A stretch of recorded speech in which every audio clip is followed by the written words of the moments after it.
धुळे शहरातील देवपूर या ठिकाणी 2018 मध्ये घडलेल्या रावसाहेब पाटील आणि त्यांचा मुलगा वैभव पाटील यांच्या दुहेरी खून प्रकरणी धुळे जिल्हा सत्र न्यायालयानं महत्त्वाचा निकाल दिलाय। या प्रकरणामध्ये माजी नगराध्यक्ष बाजीराव पवार यांच्यासह 11 जणांना दुहेरी जन्मठेपाची शिक्षा सुनावण्यात आली आहे, तर एका आरोपीची शिक्षा पूर्ण झाल्यानं त्याची सुटका करण्यात आली आहे। अतिरिक्त सत्र न्यायाधीश जयश्री फुलाटे यांनी हा निकाल दिलाय। निकाल ऐकण्यासाठी न्यायालय परिसरामध्ये दोन्ही बाजूंच्या समर्थकांची मोठी गर्दी झालेली पाहायला मिळाली आहे। धुळे शहरातल्या देवपूर या ठिकाणी 8 जून 2018 रोजी निवडणुकीच्या किरकोळ वादातनं रावसाहेब पाटील आणि त्यांचा मुलगा वैभव पाटील या पिता पुत्राची 5 ते 6 जणांच्या जमावानं धारधार शस्त्रांनी निर्घुण हत्या केलेली होती। या प्रकरणी माजी नगराध्यक्ष बाजीराव पवार यांच्यासह भूपेश वाल्मिक पाटील, हर्षद उर्फ दादू रवींद्र पाटील, जयराज शामकांत पाटील, ऋषिकेश शामकांत पाटील, दर्शन अंबादास परदेशी, भगवान नानाभाऊ अहिरे, संदीप उर्फ विकी दिलीप वेळीस, अप्पा उर्फ अर्जुन भगवान अहिरे, गौरव बाजीराव पवार, भूषण बाबूराव कापकर आणि भूषण निंबा पगारे यांच्या विरुद्ध दोषारोपपत्र दाखल करण्यात आलं होतं आणि सरकारी वकील देवेंद्रसिंह तन्वर आणि सरकारी वकील निलेश दुसाने यांनी प्रभावी युक्तिवाद केल्यानं 13 आरोपींपैकी 12 जणांना दोषी ठरवण्यात आलं, पण वैभव उर्फ सोनू अरुण पवार याला पुराव्याअभावी निर्दोष घोषित करण्यात आले। त्यानंतर आज न्यायालयानं आरोपींचं म्हणणं ऐकून घेत दुहेरी जन्मठेपेची शिक्षा सगळ्यांना सुनावली। काय सांगाल रावसाहेब पाटील वैभव पाटील प्रकरणासंदर्भात जे काही 11 आरोपी त्यांना दोषी ठरवण्यात आले आणि दुहेरी जन्मठेपाची शिक्षा सुनावण्यात आली, काय आपण नेमक्या समाधानी आहात का?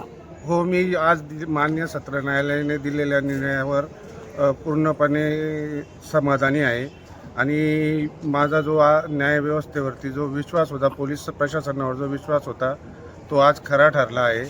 त्यातील काही आरोपी सुटले, 2 जण, त्याबद्दलही थोडी खंत आहे। पुढे आपली काय प्रकरण काय घडलं होतं? 2015 मध्ये बाळापूरच्या इलेक्शनवरून हा वाद झाला होता। त्यानंतर 2018 मध्ये होळीच्या दांडा काढण्याच्या कार्यक्रमावरून परत तो वाद चिघळला। त्यानंतर 7 तारखेला परत वाद झाले। मग नंतर 8 तारखेला ही भयानक घटना घडली। त्यानंतर मी प्रशासनाच्या व कोर्टाच्या विनवण्या करून रीतसर कोर्टात दाद मागितली। वेळोवेळी पाठपुरावा करून मला खूप संकटांना सामोरे जावे लागले। कधी धमक्या आल्या, कधी पैशांचे प्रलोभन आले, पण आम्ही कशालाही बळी न पडता खंबीरपणे उभे राहून या आजपर्यंतचा हा निर्णयचा पाठपुरावा करत राहिलो आणि शेवटी आज आमच्या मनासारखा निर्णय आला आहे। जरी 2 जण सुटले तरी त्याची खंत आहे आम्हाला। त्यांचा आम्ही अपिलात जाण्याची तयारी ठेवली आहे आणि याच्या पुढेही माझ्या जीवाला खूप धोका आहे। काल पण मला शिवीगाळ करत होते, आज पण तुम्ही बघितलं असेल, काल पण बघितलं असेल, सगळ्यांसमोर मला त्यांचे नातेवाईक घरचे शिवीगाळ करतात, आरोपी शिवीगाळ करतात। त्याच्यामुळे माझ्या जीवाचा धोका अजून पुढे वाढला आहे। तरी मी कसली तमा न बाळगता अजून पुढे माझी लढाई ही अशीच चालू ठेवेल। दिनांक 8/6/18 रोजी देवपूर येथील वानखेडकर नगरजवळ बोरसे नगर होते, त्या ठिकाणी मयत रावसाहेब पाटील व त्यांचा मुलगा वैभव पाटील यांच्यावरती बाजीराव पवार यांच्या सांगण्यावरून कट रचण्यात आला होता आणि त्यानुसार दोघांची निर्घुण हत्या करण्यात आली होती। यात एकूण 13 आरोपी होते। 13 आरोपींपैकी 11 आरोपींना डबल जन्मठेपेची शिक्षा मेहरबान न्यायमूर्ती जयश्री फुलाटे यांनी ठोठावली आहे। त्यापैकी एक आरोपी जो होता वैभव उर्फ सोनू अरुण पवार याची निर्दोष मुक्तता केलेली आहे।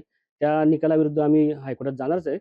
त्याप्रमाणे विक्की वेळीस याला भादवी कलम 212 प्रमाणे 5 वर्षाची शिक्षा सुनावलेली आहे। दुर्मिळातली केस ही अशी होती की ज्याच्यामध्ये 11 आरोपींना दुहेरी जन्मठेपेची शिक्षा दिलेली आहे। रावसाहेब पाटील हा बाजीराव पवार याने बाळापूर ग्रामपंचायतमध्ये इलेक्शन झाले होते, त्या बाजीराव पवारच्या अगेन्स्ट त्यांनी काम केलं होतं। त्याच्यावरून त्यांची धुसफूस चालू होती। त्यानंतर 6 तारखेला दांडी पौर्णिमेच्या कार्यक्रमावरनं परत त्यांची धुसफूस सुरू झाली। 7 तारखेला पण परत त्यांनी वैभव पवारला पण धमकी दिली, वैभव पाटीलला धमकी दिली। ह्या सलग घटना झाल्यानंतर 8 तारखेला ही खुन्नस काढण्यासाठी त्यांनी एक कट रचला आणि स्वस्तिक टॉकीज येथे बरेच आरोपी एकत्र आले। त्यांनी हा कट कसा रचला या बाबतीत पण आम्ही पुरावा दिला। तो पुरावा ग्राह्य धरून भादवी कलम 302 व 120B प्रमाणे बाजीराव पवारला पण यांनी यात दोषी धरलेले आहे। एकूण 11 लोकांना जन्मठेपेची शिक्षा दिलेली आहे।